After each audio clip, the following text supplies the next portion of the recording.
You're watching a segment of The Splash, Greater West Bloomfield's news magazine show. I'm joined this week by Representative Brenda Carter, and thank you so much for joining us. It's a pleasure to have you back. Oh, thank you for bringing me back. I'm excited. So we are in a new year since we last saw you. So give us kind of an update of your year-end summary. Oh, yes, it was a wonderful year. We were able to create 5 amazing task force, one focusing on education, one focusing on our veterans, one that is focusing on poverty and homelessness. The 4th one is maternal health. And the 5th one is revising the criminal justice system. All of these on a local level, and these task force feed the legislators, and hopefully we can get some good policies created up in Lansing. Okay, so that was kind of what you were working on last year, right? Yes. So this year, 2020, it's kind of all about economic growth. Yes, last year I focused very heavily on community development. I saw some disparities throughout the district that I wanted to work on, and I addressed them with those 5 task force. This year, economic development and workforce development. Right now I'm working on an appropriation, hopefully an appropriation request that will bring probably $250,000 to my district. And with that money we hope to work with the business community and some key stakeholders from the community itself so we can develop a program that will help our young people get jobs. And that's what it's about. And in turn, when they get jobs, because we found a lot of our business owners want to employ people from our district, hopefully that will feed into our businesses, local businesses, and everybody have a win-win. Right, and it's about making people, or having people stay in Michigan, right? Absolutely. I mean, growing the workforce here. Yes, actually having people stay in District 29. To be exact. Yeah, right? we have a lot of great things happening in District 29. You know already that Auburn Hills is doing quite well with its national and international programs, but Pontiac is on the verge of exploding. If we get Amazon, Amazon is coming. We already have M1 Concourse, and we have Shore Mortgage. So with Amazon, all we want to do is, with the resurgence or the surge of economic development in our community, we want to make sure that our people in our community have a seat at the table, and that means by employing them. And that is so important. Absolutely. Right? And that's something you're very passionate about. Extremely. When I go out into the communities, whether it's in Keiko Harbor or if it's in Auburn Hills or if it's in Pontiac, when I'm hearing the 25 to 45 age group saying we want a job that can help sustain our families. And in order to do that, they need to have the skill set to go into, to matriculate into these businesses. And the business owners are pretty much saying, yes, once they're ready, we want them. So it's a win-win. It's just an economic, developing the economy right here in District 29. Okay, so that's what you're working on for this year. Yes. But you love kids, right?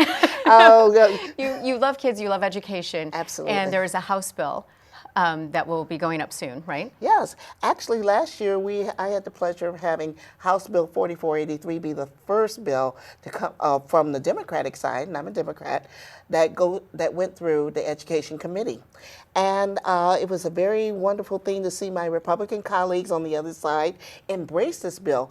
And the bill actually is asking the Michigan Department of Education to create a model to return cursive writing back to our K through 12. And what we're doing with this is we're giving these school districts the option of whether not mandated. It's not mandated. Okay. So we're giving school districts the option to return cursives back to their schools.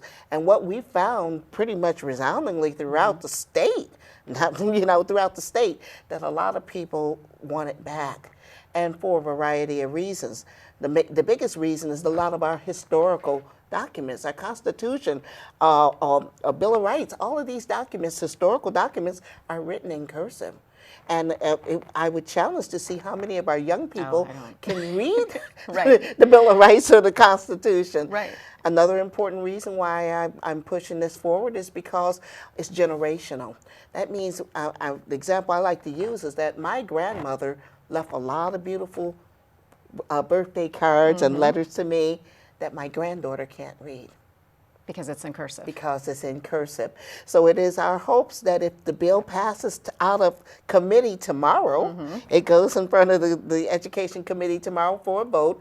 Currently, right now, I have no opposition to the bill, and some of the key stakeholders like the MEA and the AFT, some of our organizations like MESB or MESA, Oakland Schools, they all support the bill because they see the value of having our native script returned back to our schools. And it's history, but it's also kind of practicality, right? Because, I mean, you have to sign loan documents. You have to sign papers, you know, you need the signature. Your diploma is signed, isn't it? Right. Your driver's license signed. Right. You just can't put an X on, you can't Right. put an X on your diploma, Right. so yes. So that's kind of how technology has changed us too, I think, a Well, little bit, right? you know, yeah, well, technology's got to the point where you don't no longer have to even tap into a phone. You can just speak, and Right. sometimes what comes out of It's is not not right. what you say.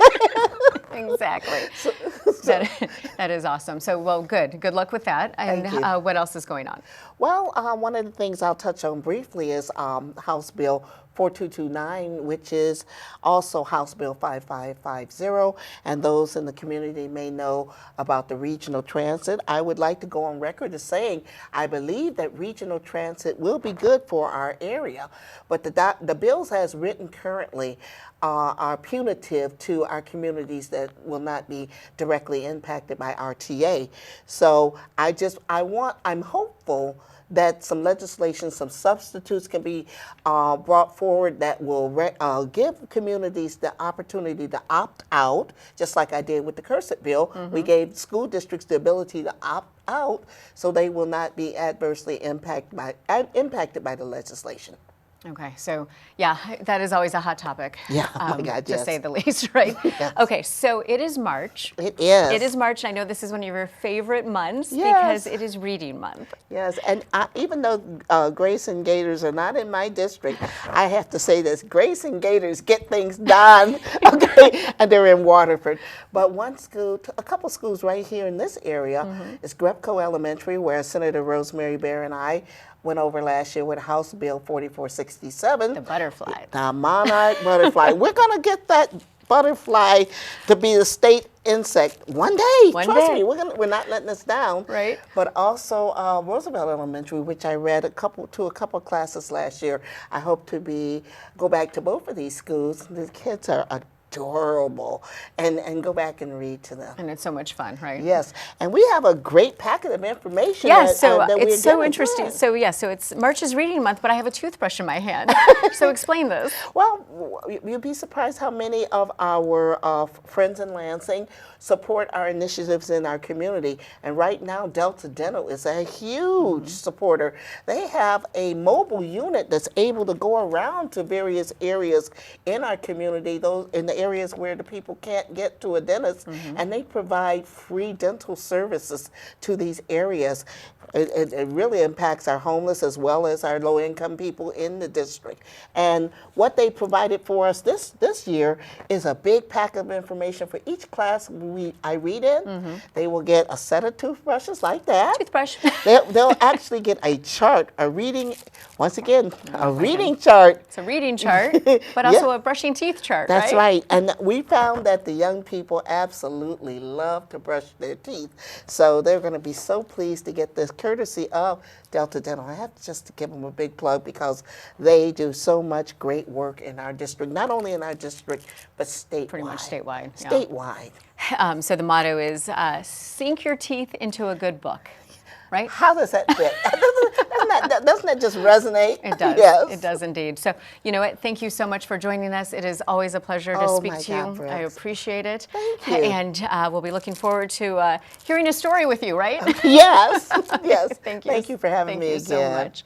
And once again, we've been joined by Representative Brenda Carter. Thanks for watching this segment of The Splash. To watch the entire show or other segments, catch us on Comcast Channel 15 and AT&T Channel 99. Or look us up online at thesplash.tv and listen to us every week on 89.3 WBLD, the all-new Lakes FM.